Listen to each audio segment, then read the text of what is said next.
आज हम जानते कि हमारे बच्चे को हम धीरे धीरे खुद ही जहर पिला रहे थे, घर में बैठ के अपने हाथों से पिला रहे थे। जो जान बचाते उन्होंने ही जान ले ली, क्या विश्वास करें। ऑब्वियसली कहीं ना कहीं कुछ कमी किसी लेवल पे रह ही गई होगी। મધ્યપ્રદેશના છિંદવાડાના પરાસિયામાં શિવાની ઠાકરેની 2 વર્ષની દીકરી યોજિતાને શરદી થતાં ડોક્ટરે કફ સિરપ લખી આપ્યું હતું, પણ યોજિતાનું મૃત્યુ થઈ ગયું. દીકરીના મૃત્યુથી શોકમાં ગરકાવ થયેલા શિવાની આજે પણ એ દિવસને યાદ કરીને દુઃખી થઈ જાય છે. हम तो उसको बुखार ठीक कराने ले गए थे, उन्होंने तो हमारी बच्ची को ही,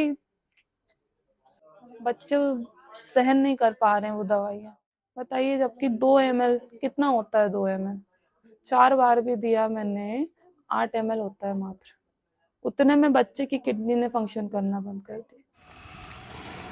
આ વચ્ચે મધ્યપ્રદેશ પોલીસે ચેન્નાઈમાં આવેલી શ્રેસન ફાર્મા કંપનીના માલિક એસ રંગનાથનની ધરપકડ કરી છે. छिंदवाड़ाના एसपी अजय पांडेએ આ વિશે જાણકારી આપી. जो एसआईटी जो यहाँ से गई थी छिंदवाड़ा से, उसके द्वारा जो श्रीशान फार्मास्यूटिकल्स के जो मालिक हैं रंगराजन, उनको जो है लेट नाइट उनको जो है राउंड अप किया गया और उनकी अरेस्टिंग की गई है. आरोपी कंपनी મધ્યપ્રદેશના આરોગ્ય મંત્રી રાજેન્દ્ર શુક્લા મુજબ છિંદવાડા, બેતુલ અને પાંડુના જિલ્લામાં 7 સપ્ટેમ્બરથી લઈને અત્યાર સુધીમાં 20 બાળકોના મૃત્યુ દૂષિત કપ સિરપ પીવાથી થયા છે. તેમાં સૌથી વધારે 17 બાળકોના મોત છિંદવાડામાં થયા છે. યોજિતા પણ એમાંથી એક છે. યોજિતાના પિતા સુશાંત ઠાકરેનું કોઈપણ સાથે વાત કરવું મુશ્કેલ છે. हर एक परिवार बस अपने बच्चों के सिवा और कुछ नहीं चाहता है, और अब वो तो नहीं है इस दुनिया में. मैं नहीं चाहूंगा कि किसी और के बच्चे के साथ भी ऐसा हो. बहुत एक्टिव बच्ची थी, दिन भर खेलते रहना, बात करना, दादू पापा मम्मी,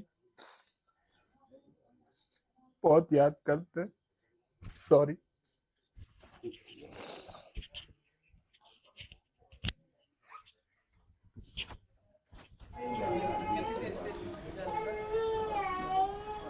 ઘણા અન્ય માતા પિતાની સ્થિતિ પણ સુશાંત અને શિવાની જેવી જ છે.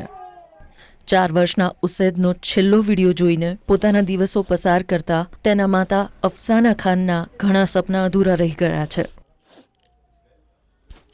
सपने तो बहुत देखे थे हम लोगों ने। हमने सोचा था कि यहाँ कुछ कमाई वमाई नहीं है। हमारे हस्बैंड हम 8 दिन पहले ही प्लानिंग किए थे कि हम यहाँ से चले जाएंगे इंदौर, वहीं पे दोनों मियाँ बीवी अपना कमाएंगे, अपने बच्चों को अच्छी पढ़ाई लिखाई, अच्छा एजुकेशन देंगे। बहुत सी प्लानिंग थी, लेकिन सोचा ही नहीं था कि ये सब हो जाएगा अचानक। सिर्फ 8 दिन के अंदर में सब कुछ, पूरी ज़िंदगी बदल गई हमारी।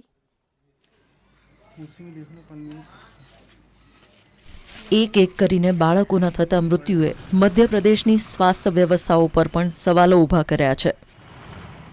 આ મામલામાં પહેલું મૃત્યુ 7 સપ્ટેમ્બરે થયું, પણ તંત્રએ તેની તપાસ 23 સપ્ટેમ્બરે શરૂ કરી હતી.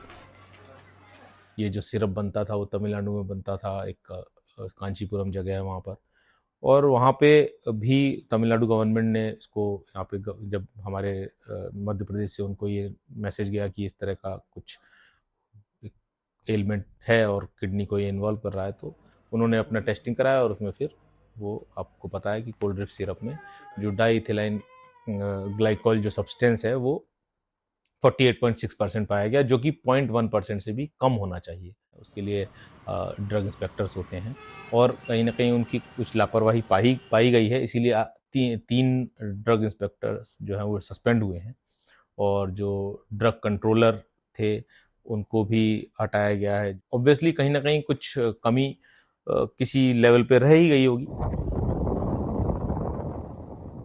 તપાસમાં ખબર પડી કે બાળકોનું મૃત્યુ કપ સિરપ પીધા પછી કિડની ફેલ થવાને કારણે થઈ રહ્યું છે. આ સિરપ તામિલનાડુના કાંચીપુરમમાં શ્રેસન ફાર્માસ્યુટિકલ કંપની બનાવતી હતી. તે માત્ર છિંદવાડા અને આસપાસના વિસ્તારોમાં વેચાણ માટે સરળતાથી ઉપલબ્ધ હતું. તામિલનાડુ ડ્રગ કંટ્રોલ વિભાગના અહેવાલમાં આ કંપનીના સિરપની એક બેચમાં 48.6% ડાયએથિલિન ગ્લાયકોલ મળ્યું, જેનાથી ગામ્બિયા, ઉઝબેકિસ્તાન અને ભારતમાં બાળકોના મૃત્યુ થયા છે. આ રિપોર્ટ પછી મધ્યપ્રદેશ ડ્રગ કંટ્રોલ વિભાગે શનિવારે એટલે કે 4 ઓક્ટોબરે કફ સિરપ પર પ્રતિબંધ મૂકી દીધો. મધ્યપ્રદેશ સરકારે તામિલનાડુના શ્રેશન ફાર્માસ્યુટિકલના સંચાલકો અને છિંદવાડાના એક સરકારી ડોક્ટર સામે કેસ દાખલ કર્યો. ડોક્ટરને પકડીને જેલમાં પણ મોકલી દેવાયા છે, પરંતુ પીડિતોનું કહેવું છે કે આ કાર્યવાહી અપૂરતી છે. हमने यही सोचा था कि अपना सब कुछ बेच देंगे, अगर हमारा बच्चा अच्छा हो जाएगा तो हम उसके लिए सब कुछ बेच देंगे, सब कुछ दाव पे लगा देंगे, और लगा भी दिया.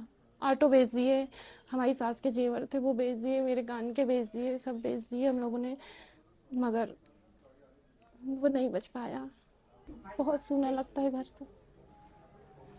उसकी हर एक चीज़ें, उसकी हर एक मुस्कान, यादें, बोलने का तरीका, जब यहाँ से कोई गुजरता था ना तो उससे बात किए बगैर नहीं जाता था. सब उससे बात करते थे, बहुत मोहब्बती था वो. हमारी डिग्री भी एनएमसी ઇન્ડિયન મેડિકલ એસોસિએશનના પૂર્વ ઉપાધ્યક્ષ ડોક્ટર અરવિંદ જૈન કહે છે કે દવા લખનારા ડોક્ટરની ભૂલ તો પછી છે અને દવાને બજારમાં વેચવાનું સર્ટિફિકેટ આપી દેનારા લોકોની પહેલા છે. It is 100% responsibility of the controller of drugs who gives the license to get that medicine into the market. They have said that the company is responsible, his director should be put on jail. अरे भाई, तो उसने तो चोरी की, जिसको चोरी पकड़ने की जवाबदारी थी उसने चोरी पकड़ी क्या? સ્થાનિકોના મનમાં આ ઘટના પછી ડર પેસી ગયો છે. बच्चों को तो प्राइवेट में ही इलाज करवाते हैं, क्योंकि यहाँ पर ज़्यादा सुविधा नहीं मिल पाती या जो भी है. हाँ, डर भी है, बहुत डर भी है कि दवाई में कुछ केमिकल कुछ मिला ना हो, अभी जो दवाई आई हैं. બાળકોને ગુમાવનારા પરિવારો હવે ન્યાયની આશામાં છે. हमारा तो कुछ रहा नहीं, लेकिन जो बच्चे जूझ रहे हैं सबसे, उनको तो इलाज अच्छा मिलना चाहिए.